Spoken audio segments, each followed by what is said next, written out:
story I heard from a Yid, Reb Chaim Zayid, who told the story firsthand. He actually heard the story from other people, and he went to this Rabbi Gold from Beit Shemesh to actually hear the story from his mouth. So he could say over the story firsthand.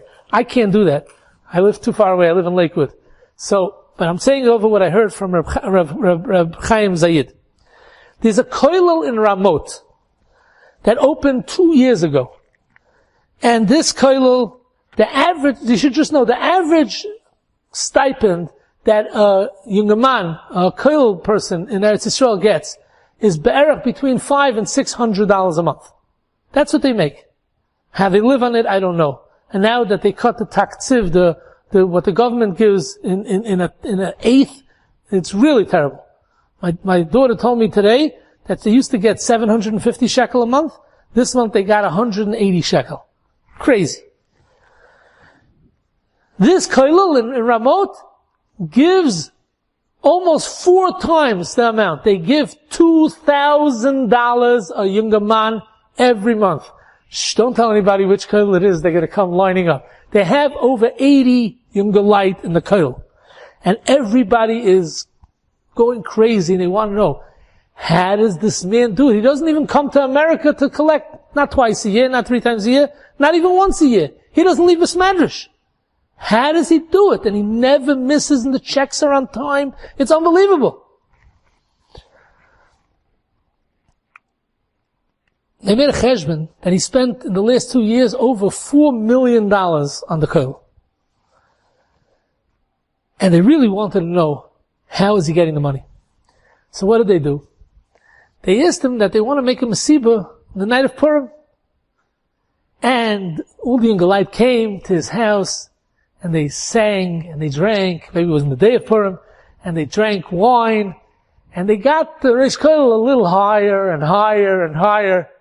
And then in the middle, someone said, Reish Kollel, we want to know, how in the world do you fund the kollel? Can you please tell us? And he said, I'll tell you the story. And this is the story that Rabbi Gold, the Reish Kollel, told to Reb Chaim Zayid.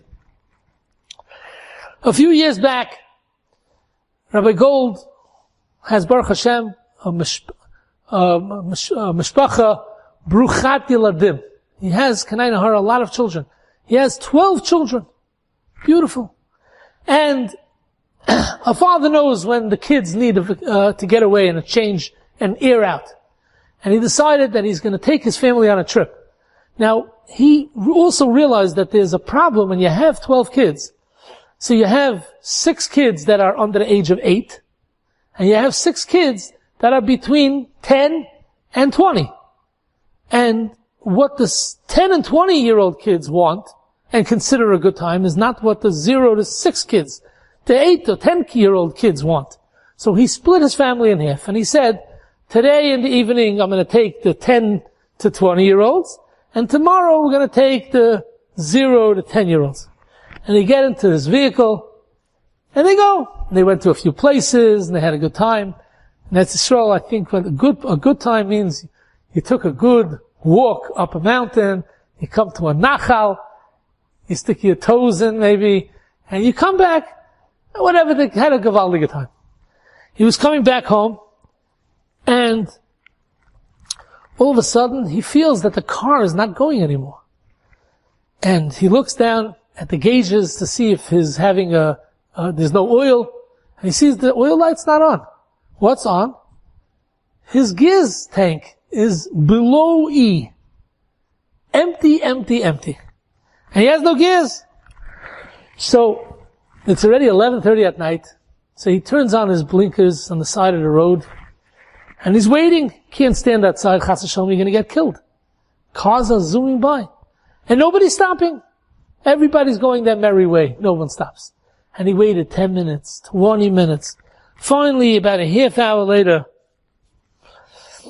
he sticks his hand out the window and he's waving, and finally a car pulls over. The guy takes one look, and he says, Charedim, forget about it. I'm a Chiloni. I'm fry. I'm secular. Not interested. I'm not too fond of religious Jews. Have a nice night. And he drives off. This Yid Rabbi Gold, he's not fazed. He believes in Hashem. Hashem's going to take care of him. We are Hashem's children. Hashem's going to take care of us. We have a need, we have a crisis.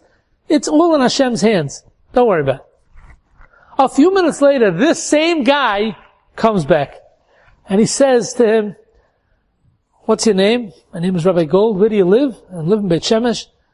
He says, my conscience didn't let a family sitting at 11:30 at night on the side of the road. Come, you need gas? Get into my car. He got into his car and he left his 20-year-old boy to watch the other kids in the car.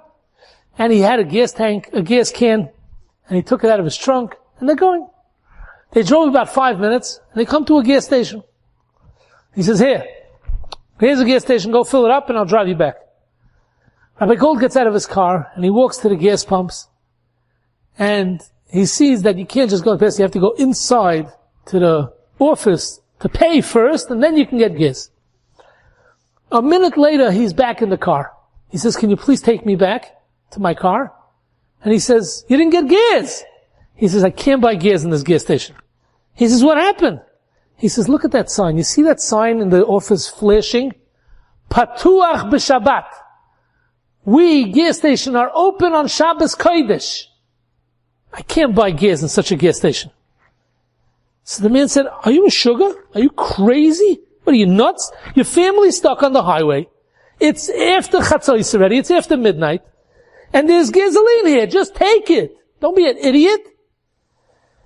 So Rabbi Gold told this Freie Yid, Adoni, you don't understand. You see, I love Hashem.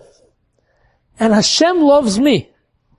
And for someone to sell gasoline on Shabbat, on Shabbos, is one thing. But to flash it and to tell everybody, we are open, we're open on Shabbos, we sell gas on Shabbos, that's a different level. That's dishonoring Hashem. I can't watch this. I can't sit quiet. I have to stand up for the honor of Hashem. I'd rather sleep in my car a whole night than be part of this Chil Hashem and buy gas from such a gas station. The man, this Chiloni, was so angry. He says, I always heard crazy things about the Frum Yidden. This is nuts! You're nuts! You're crazy! He drove back Rabbi Gold to his car and he said, get out! Get out of my car! And he pulled off. Rabbi Gold's fine. He goes back into his car. He says Tehillim. About 10 minutes later, who's stopping for him? This Chiloni. He's back again. He says, I can't leave you here like this. I really shouldn't be helping you. What you did, but I just feel bad for your kinderlach. The Yeladim, the kids, are sleeping in a car overnight. They didn't do anything wrong. He says, you know what?